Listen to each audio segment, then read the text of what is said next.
Fun fact about this video, I actually filmed the entire thing yesterday, but I didn't like my hair in that video, so I'm redoing it now. Just YouTuber problems. Anyways, hi, I'm Sir Wade, and if you haven't seen the Breath of the Wild Zelda rig review yet, that's what we're gonna be talking about, because for that video, I made this intro.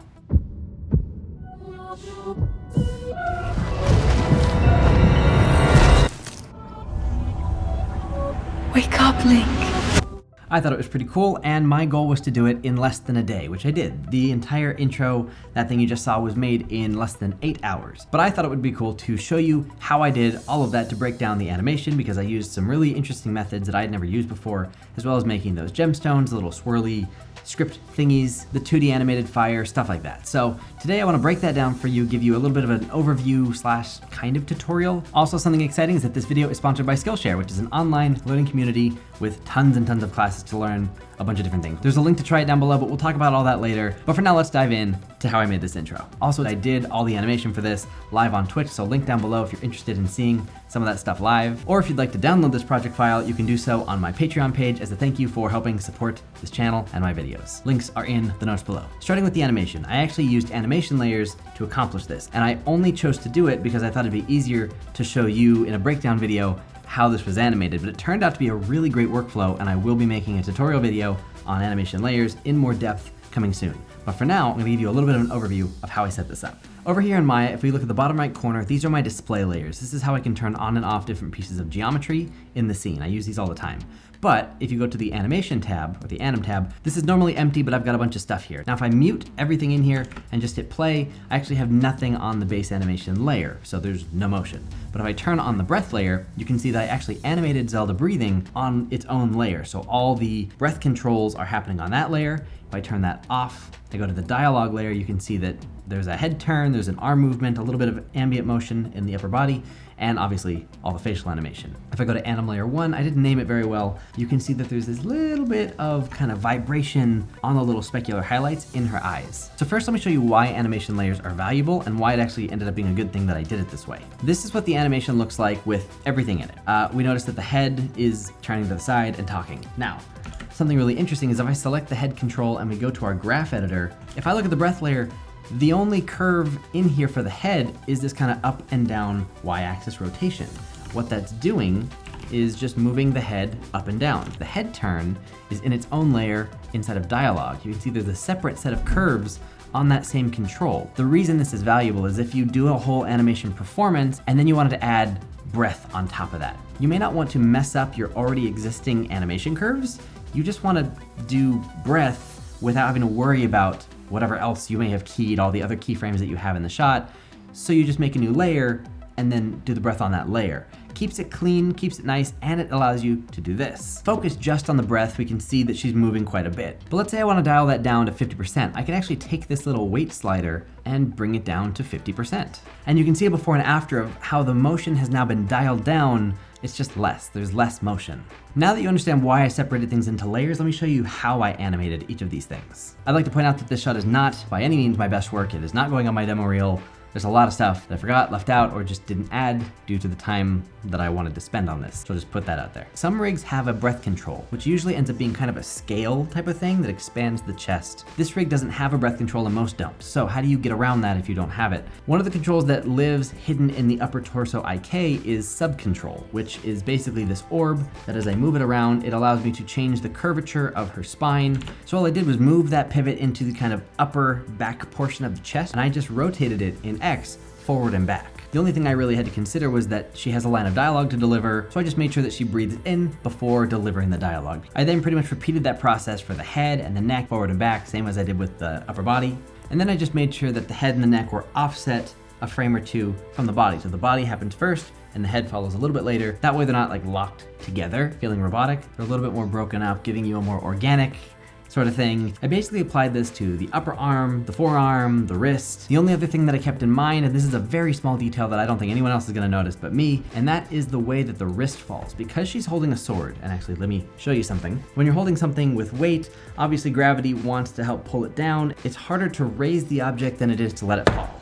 as you can see. So what I thought is that when her arm falls and the sword's momentum carries it down, it would go down faster than it would come back up. So as far as kind of that undulating motion of everything just kind of swaying, the wrist was the one part that I actually had it come down faster than coming back up. It's a very subtle amount and you'll probably never notice it, but if this were going to go on a demo reel, it's little details like that I would probably add a little bit more emphasis on. Now looking at the dialogue layer, this is everything that's motivated by delivering the line, by the voice acting. Obviously there's facial animation, but I also have a little bit of a head turn, the arm moves a little bit, and the upper body also moves a little bit, as you can see. Why did I not put this with the breath controls? Because A, it's not breathing, and B, this is something that I wanted to be able to control separately. If I wanted her to kind of just slightly move and go, wake up Link, hey, like something very subtle, maybe she's trying to like whisper it, no one else is supposed to notice it, I can actually take the dialogue layer and bring it down to like 50%, and she'll turn half as far, open her mouth half as much. First thing, I'm gonna tell you something I did wrong, something I don't like about this shot that I did, and that is the symmetricalness of the eyebrows. If we look at her eyebrows, they go pretty much just up and down, straight up and straight down. Eyebrows should have a little bit of an arc to them.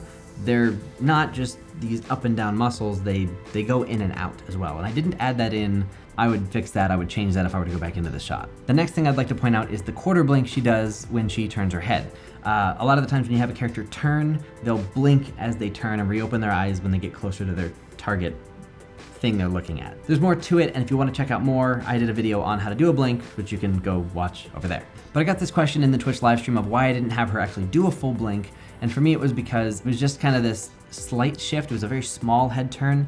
I feel like she sees Link, her head doesn't turn all that much. Also, I didn't want us to disconnect from the character by losing the eyes, which is what we're focused on. I didn't want to not see the eyes for that long, considering the small change. Take the blink control, and I can bring this to maybe a half blink. And I do want to point out that maybe a half blink was better. Maybe a full blink is the way to go. This is why you show people, this is why you get feedback. Here's what a full blink would have looked like. Then again, you know, feedback would maybe give some different answers, but to me, it's too much, it's not needed. I didn't feel it was necessary. The next thing I want to show off on the face is the lip sync. Now, that's another topic that I want to make a video about, hopefully very soon. But the thing I wanted to show here is the wake up Link, that K at the end, how the mouth pops back open. I didn't use reference when doing this shot. I most of the time recommend it for all of you guys to use reference whenever possible. It helps to save time and make good decisions. But in this case, I felt that I should be able to do this without reference. I wanted to give it a try. This is what I came up with. But anyways, I just kind of repeated wake up Link, the same intonation, the same speed. And what I found is when I said wake up Link, my K popped back open at the end of the sentence, which is something that kind of acting it out helps to discover. Something that I didn't do very well is I didn't involve the upper lip at all. I didn't put any controls on the upper lip. So like wake up Link, the W probably should have had the upper lip like raise a little bit. I didn't have that happen. Also, the tongue and the teeth right here are very, very close together. Those shapes almost touch. We would call that a tangent, and I should probably bring the tongue down a bit to get some separation between those shapes because I don't want a tangent from far away. It may look like those objects are touching, and just for clarity, we don't want that. So last up we have the little specular highlights in the eyes, and this is the last thing on the face in the final layer that I just did on its own. I actually animated the specular highlights in their position on the dialogue layer, so to make this simple, I just did another layer and just jittered them around just to have it clean curves again. They were there, why not use them just to show an energy to the eyes, to show a life in the character. So if we look at just the breath, we have her just kind of breathing, moving around, she's supposed to be alive, right? To me, having that little bit of life in the eyes shows consciousness, or at least something a little bit closer to it. So all that put together and we get this. Wake up, Link. Wake up, Link. The entire animation process here took about 5 hours. So that's the character animation. Now let me quickly run you through the little world. There's the terrain, the gemstones, and the little spirit swirly thingies from the trailer that we don't really know what they are yet, but there's some good theories out there. Anyways, let's talk about the gems first. I basically started with a cube, extruded them out, made them imperfect so they didn't just look like long rectangle things. I did a few different versions of those rectangles so that I'd have some variety. Then I stuck those all into a motion graphics network inside of Maya, put them in a ring, and aimed them all kind of towards the sky, randomized the scales just to get a little bit more variety again so that we're not seeing the same thing over and over. I duplicated that geometry and then stuck the original cube things into each of the rings so that each one felt a little bit different. Then I took those independent 4 pieces of geometry, stuck those in their own network again, and then made a giant grid full of them, randomized that once again, and then stuck it to the terrain. The way I made the terrain is basically taking a plane, just kind of moving it around, making some mountains and some valleys, nothing too crazy here, using soft selection as my main tool, to not have to grab individual vertices or faces or anything weird like that. So I plugged that ground plane, that new floor mesh, as kind of where I wanted all these points, and I just painted over and decided I want them here and here and here, and I just put them where I thought they'd look good. This entire gemstone process took about 20 minutes. Now the next thing I want to show you is the spirit swirly thing. That one was a tricky one. It took me about an hour to figure out how I wanted to do that. Before I dive in there, I want to pause for a second because a lot of you guys use Maya, like me, and you have access to these specific tools. And then a lot of you guys watching use Blender, which I don't use. And I get a lot of requests to make stuff with Blender, or does this work in Blender, or can you teach us tutorials and stuff like that in Blender? And my answer is pretty much always no, because I don't use and don't know Blender. And for those of you who are asking me to make specific videos that I haven't made yet, maybe it's a Blender video, maybe it's a Maya video, something with modeling or rigging or surfacing, something that I'm not as strong at as I am with these tools or with animation itself. And rather than making you wait or just saying, sorry, don't know how to help you, let me point you in the direction of knowledge. I mentioned before that this video is sponsored by Skillshare, and it's actually very useful to a lot of you guys to have a platform like this because you can watch YouTube tutorials and you can Google different things that you may need specific help with. But if you're trying to learn an entire discipline, if you're trying to learn Blender, learn Maya, learn modeling, whatever it is, having a curated and guided set of tutorials that is supposed to take you from wherever you are, beginner stage, let's say, to knowing a specific set of skills can be much, much more useful than just kind of picking and choosing little pieces from the internet as a whole. I'm a big believer in project-based learning how to do a whole project versus just learning a tool or a trick or a tip here and there. And that's why I'm such a big fan of Skillshare. Another big bonus is it's not expensive. The annual plan, which gives you complete unlimited access to everything you want to watch, is less than $10 a month once you do the math for it. Oh, hi. So for those of you who are hungry to learn, to get better at this stuff, and who want to push further, I have a link down below that will give you 2 months for free, so you can try it out, see if you like it, start learning immediately, and applying your new knowledge to making cool stuff like this in whatever tool you want. And it doesn't just have to be 3D animation stuff. They have classes on everything from photography to business and so on, but I figure that's probably the most relevant stuff for you guys to know about. So anyways, link below if you want to check it out. And I'm actually going through the process right now of learning Cinema 4D, which I'm doing through their tutorials. So next month, probably, I'm gonna do a video with Cinema 4D showing something that I made based on tutorials I learned from Skillshare. So you can look forward to that video a little bit later on once I've learned more stuff and I actually want to show you what I'm doing.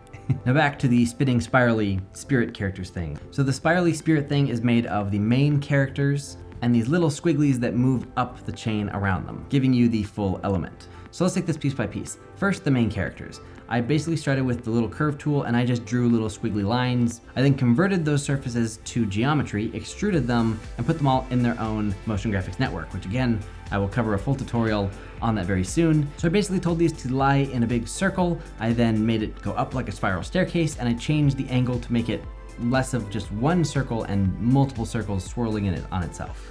The next piece is gonna look a little complicated. I used these ramps to change the fall off of how these swirls would interact with each other, which also changes the way that the scale works. So they start off really small, and then as they get to the top, they get bigger. Next, you may notice that all the little characters are the same when I had made a bunch of different ones. So I then just added that randomization to switch between the different characters at random. I then actually added a randomizer to change kind of the position and the rotation of each of those characters. And I keyframe that so that as time goes on, they spin in and out of sequence with each other. Then I took the entire thing and just spun it in a circle. So they do all of that at once, and that's how I made the first part. Part 2 is very similar, but the main thing that was different is that I actually created this curve the same way I drew the little squiggles, and I just kind of traced where the first characters were going, so I had a curve that was kind of the same. So I made a little squiggly line, I told them to follow the curve, and then that creates this where they kind of move up and then start back over once they hit the top. I added some randomization so they weren't all quite just sitting on the line, they kind of floated around the line. And then I added an orientation so that they pointed in the direction that they were moving, just so it looked like they were trying to go that way. Then I moved them both to just line up with each other and we get the full effect. Last but not least, you'll notice that the final version actually had this 2D animated flame, and that's obviously not in Maya, so how did I do that? Very, very easily actually, and you're gonna like this, I think. All I did was go into Photoshop and draw 8 different images of fire. I've saved each one individually as PNGs, and then I imported them into After Effects as a PNG sequence that it would just kind of loop. So I brought that into After Effects and stuck it on top of my torch. Now the problem is that I have a camera move, so the fire doesn't actually follow the torch. So the first thing I did is I just 2D tracked the position of the torch, giving me keyframe motion data for where that torch was on screen. I took that fire in and I parented it to the motion so it would follow it, and then I added Red Giant's optical glow effect onto the fire to get that nice fire look. Red Giant's a company that makes plugins for After Effects. They make a ton of amazing tools. If you guys use After Effects, you should definitely be using Red Giant products. I use so much of their stuff, and I have for years, since college. Now, I actually didn't remember to put a glow on the gems and little spirally things. You'll notice they're just kind of bland, they're flat, they're not glowy. If I were smart, what I would have done is rendered out of Maya just those pieces of geometry with no background, no Zelda, nothing. That way it'd be easy with an alpha channel just to say glow those objects specifically. But I didn't do that, so my workaround is this. I take the Red Giant Chroma Key thing that you would cut out a green screen or a blue screen with in movies, and I basically told it to target the color of the gemstones and the little spirally things so that it removed those pieces from the scene, which is kind of counterintuitive. All I did was flip the mask so it kept all those pieces and got rid of everything else. So no Zelda, no background, no ground, just the green stuff. I then added a glow specifically to those objects based on that alpha channel, and it took those objects' colors and made it glow those colors. And now we have this nice cave scene. This is what it looks like with the glow compared to what it looks without the glow. Something I would consider a flaw here is that the light from the torch is not actually casting any light on her fingers, on her hair, on her head. We should see a little bit more influence from the torch, but we don't, and that's fine. This is one day of work, and most of it was done live on Twitch. I'm gonna try to do more stuff like this, more little projects, self-contained little exercises for myself. So this is me trying to let go of my perfectionism. It's something I really struggle with. I have a really hard time showing things to people that aren't perfect. So I make a lot of stuff, and I don't show it to anybody. I don't post it anywhere. So I'm trying to get rid of that a little bit by making stuff quickly, being okay with it not being perfect, and then just showing it to people. Because more often than not, it's better to show it than not to show it. And I hope this was interesting and helpful for you and that you learned some stuff along the way. Remember that if you have questions, if you want to see me do this stuff live or ask me things about this or other future projects, you can come hang out over on Twitch 3 days a week when I go live, or you can just download the completed project files over on Patreon, or you can learn how to do a lot of this stuff on your own by using the 2-month free trial of Skillshare down below. And again, a huge thank you to Skillshare for sponsoring this video. So I hope you enjoy and learn a lot. Thank you so much for watching this video all the way to the end. It makes a big difference and I do appreciate it. And I will see you in the next video.